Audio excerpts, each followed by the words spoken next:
And it's interesting, some of the little things that come up. You may not have ever thought about this, but most Americans, when they eat, they cut up their food, and then they put their fork in their right hand and eat.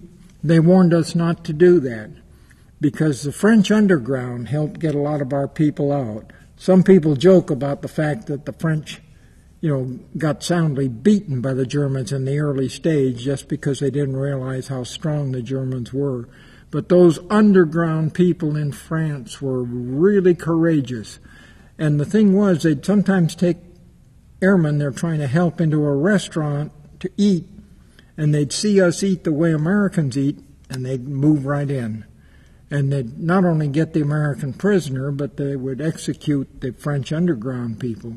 So we got a real lesson on don't eat your normal way. You cut up with a fork in the left hand, and you eat it right there with little things you don't think about until you get involved in them. We lived in Quonset huts, and they weren't the greatest, and they were coal-heated, and we never seemed to have enough coal. But I don't know one man in our bomb wing who was on us that didn't swing by base headquarters and steal coal at least once or twice, because they had plenty, and take it back and try to keep the room reasonably warm. But it was, their Quonsets were kind of cold. I remember on the side of ours, too, they weren't Quonsets with soft, they were hard shell, and we wrote our missions right above our bed, each one of us, that we went on. So you could, whenever anybody did get shot down, you could see how many missions he'd had right up to that day. But it was cold, and some people complained quite a bit about the breakfast. I didn't think it was all that bad or different. But you got a little weary of these powdered eggs. But, nobody could mess with real eggs in the war setting there. And the British, bless their hearts, such courageous people. And it was almost embarrassing. In between missions, whenever we could, we'd go into London to have a good time. And all kinds of people were down there in the bottom of the subway sleeping. They would have double or even triple bunks, and they would just drop a blanket or a sheet down and be sleeping behind it.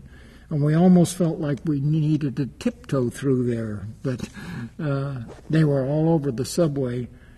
And boy, those people put up with all that and went up and worked every day, and they kept going unless their factory was actually destroyed. And of course the tables were turned. Early stages of the war, the Germans just bombed the tar out of London and wrecked everything. And then our air power swung it the other way, and in later years they didn't hardly ever get a bomber over England. So it was kind of interesting to see all the little background thing, like all these courageous English people and these underground French people, they were all involved too. At that age, doggone, we were indestructible. Nothing could faze us. And interestingly enough, when you finished 35, they would take you up with an expert group of doctors and other people that would watch you to see if you might be material for a lead crew position for another 5 missions. And I was positive I was going to pass that, and I flunked. And I thought, I don't know what I did wrong, but who knows? They know what they're doing. Well, it turned out it was the medic that flunked me. And I thought, well, how does the medic know whether I'm good or not? Well, when I got back to the States, cars were just not available, but we had a fellow in the bomb wing that I was friends with, and his dad was a car dealer. So I got a used car, and I was driving home, and I got to Salt Lake City, and I thought, I'll pull into the base here and get a few things. I stopped the car, and I couldn't open the door or roll down the windows. My arms just wouldn't function. I finally, with my elbow, got the door open and walked up to the medics and told them my story, and they said, come with us. And I stayed there about 2 weeks while they had me in rest and rehabilitation. So that medic was a lot smarter than me. I thought, I can do this forever if I have to, and I'm indestructible. Baloney. I was getting close to my breaking point, but just wasn't smart enough to know it.